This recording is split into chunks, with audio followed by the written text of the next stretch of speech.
Hello student, मैं राहुल शर्मा आप सभी का विवेकानंद स्कूल की ऑनलाइन क्लास में स्वागत करता हूँ। हम यहाँ अपना फिफ्थ चैप्टर पढ़ेंगे, पदार्थों का पृथक्करण। इससे पहले अपने 3 चैप्टर हो गए और उन 3 चैप्टरों का सभी को काम करना है। मैं आपको साथ ही साथ जो है ट्यूशन डाल दूँगा, तो वो ट्यूशन भी कर लेंगे। तो अपन बात करते हैं जैसे पदार्थों का पृथक्करण। ये टॉपिक है अपना आज का। पदार्थों का पृथक्करण कैसे किया जाता है कि मान लो कि किसी के अंदर क्या है, बहुत सारी चीज़ें मिली हुई है।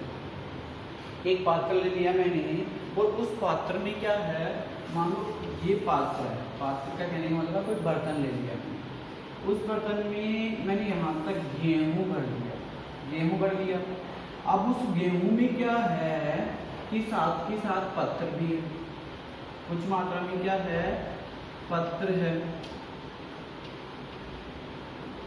कंकड़ जिसे बोलते हैं, या कुछ मात्रा में अन्य हानिकारक पदार्थ जो अपने लिए उपयोगी नहीं है वो भी है। तो यहाँ यदि अपन बात करते हैं पदार्थों का पृथक्करण की, तो मैंने क्या किया कि जो वस्तु या जो पदार्थ अपने लिए उपयोगी नहीं है या जो पदार्थ अपने लिए हानिकारक, मान लो कि इसमें कीड़े भी के साथ हैं, कीड़े क्या कहते हैं अपने लिए हानिकारक है। और जिनकी बात करते हैं जो जैसे अपने यहाँ पत्थर है और ये अलग पदार्थ है, ये क्या है अपने लिए ये भी उपयोगी नहीं है। अब ये भी उपयोगी नहीं है तो अपन इनको क्या कर रहे हैं, अलग कर रहे हैं। इसीलिए इनको अलग करने की क्रिया क्या कहलाती है, पदार्थों का पृथक्करण। मतलब इनको क्या कर रहे हैं, अपन पदार्थों को अलग कर रहे हैं। तो यदि मैं पदार्थों के पृथक्करण की परिभाषा दूं,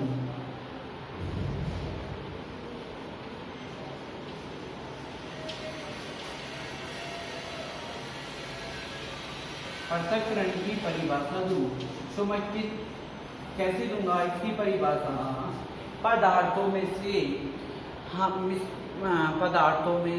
हानिकारक व अनुपयोगी पदार्थों को निकालने की क्रिया क्या कहलाएगी, पदार्थों का पृथक्करण। पदार्थों में से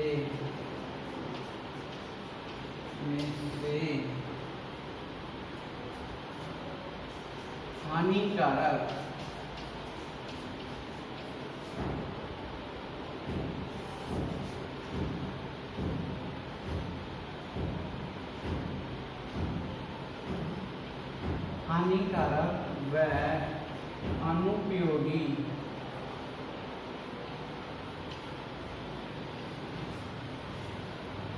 पदार्थों को निकालने की क्रिया, अनुपयोगी पदार्थों को निकालने की क्रिया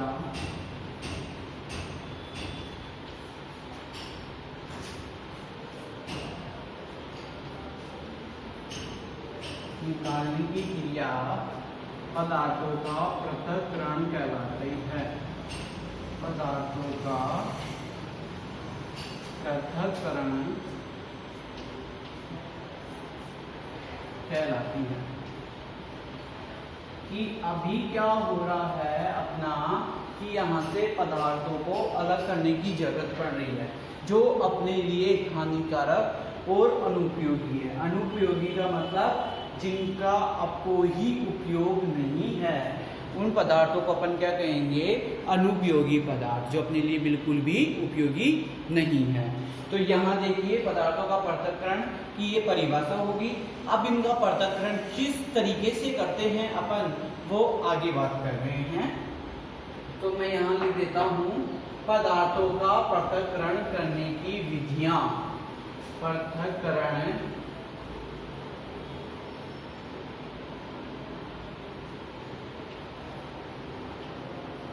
करने की विधियां।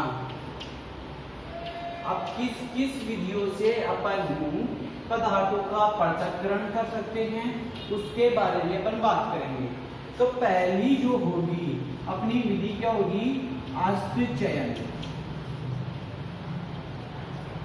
आस्थ चयन का मतलब है अपन क्या करेंगे, हाथों से उसको निकालेंगे।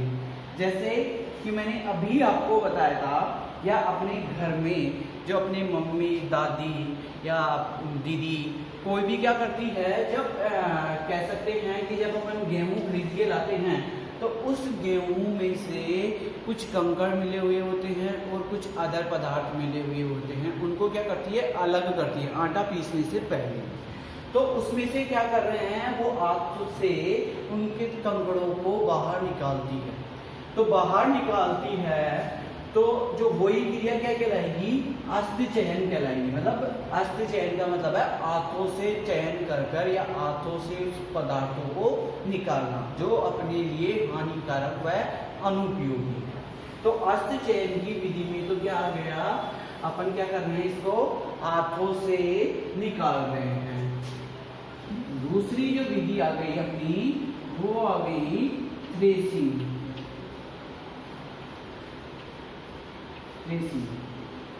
देखिए क्या है, थ्रेसिंग का मतलब क्या होता है, जो अनाज के दाने होते हैं उस दानों को और जो भूसा होता है, मतलब जो चारा होता है, उससे अलग करने की जो क्रिया कहलाती है थ्रेसिंग।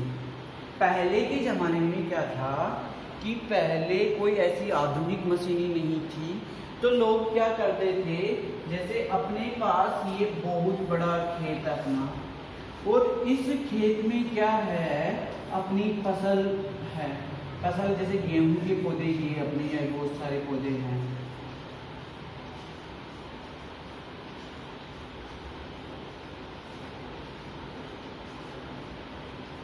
ठीक है, ये मान लो इतने सारे पौधे हैं अपने।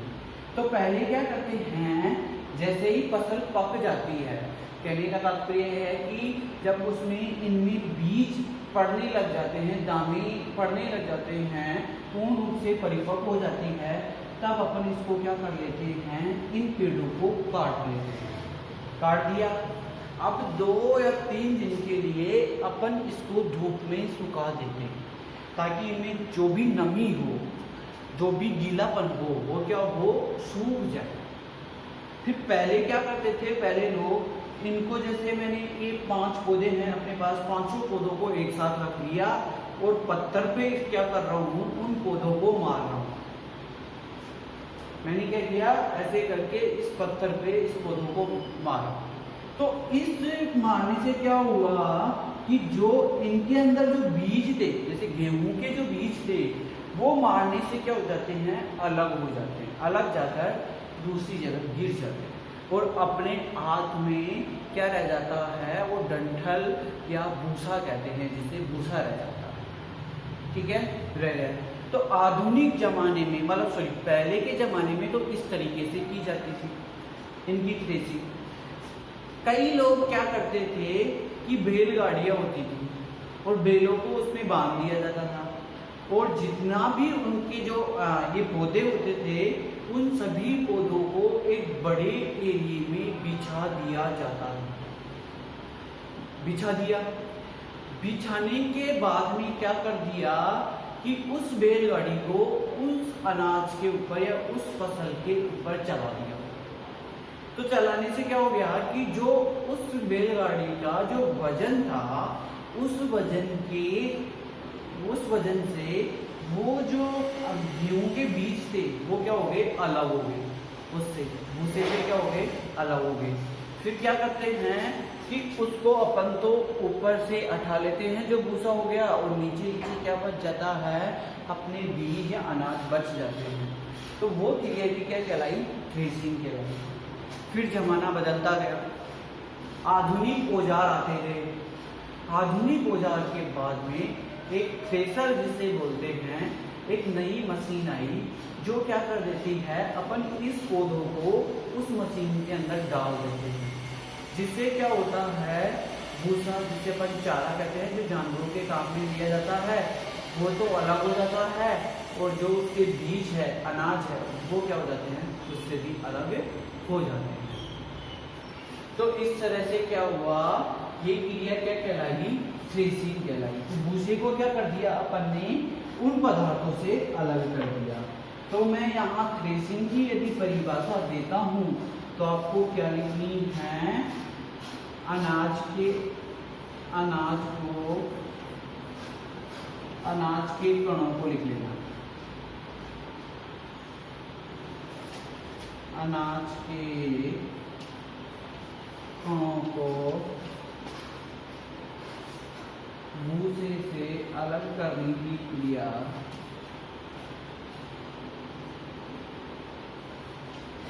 भूसे से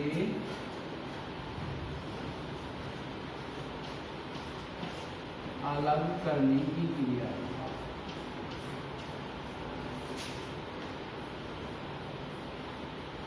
अलग करने की क्रिया थ्रेसिंग कहलाती है। क्या कहलाती है? थ्रेसिंग कहलाती है।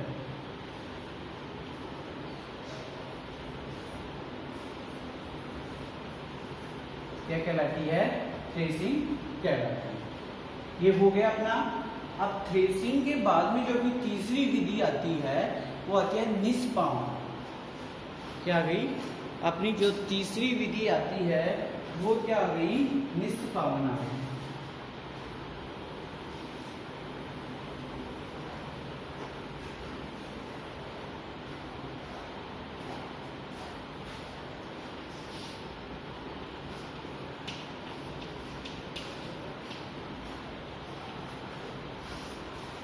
ये देखो, यहाँ निष्पवन का मतलब होता है निकालना, और पवन का मतलब क्या होता है? हवा।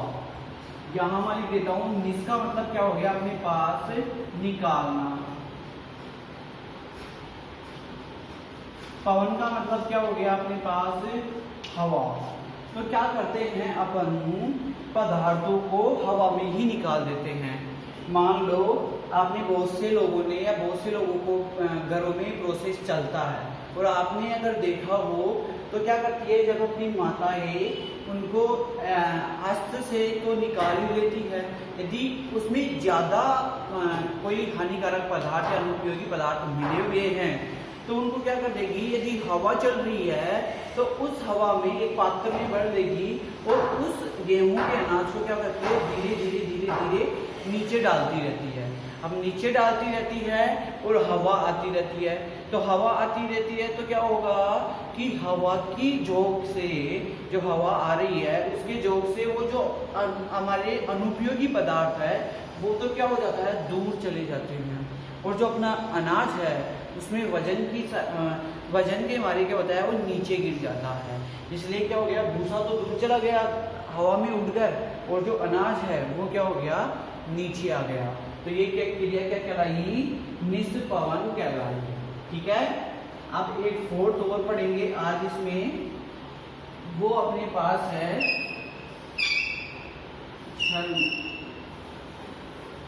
छानकर।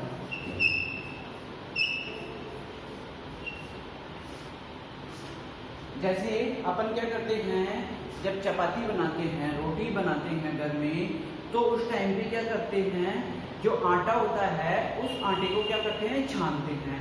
छानने से क्या होते हैं, उसके अंदर जो भूसा होता है, तुस होते हैं, वो क्या हो जाते हैं, अलग हो जाते हैं, और आटा क्या हो जाता है, नीचे चला जाता है।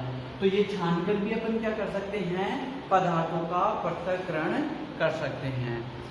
आप सभी को समझ में आ गया होगा। यदि किसी को कोई भी प्रॉब्लम है तो मेरे को मैसेज कर सकता है। धन्यवाद।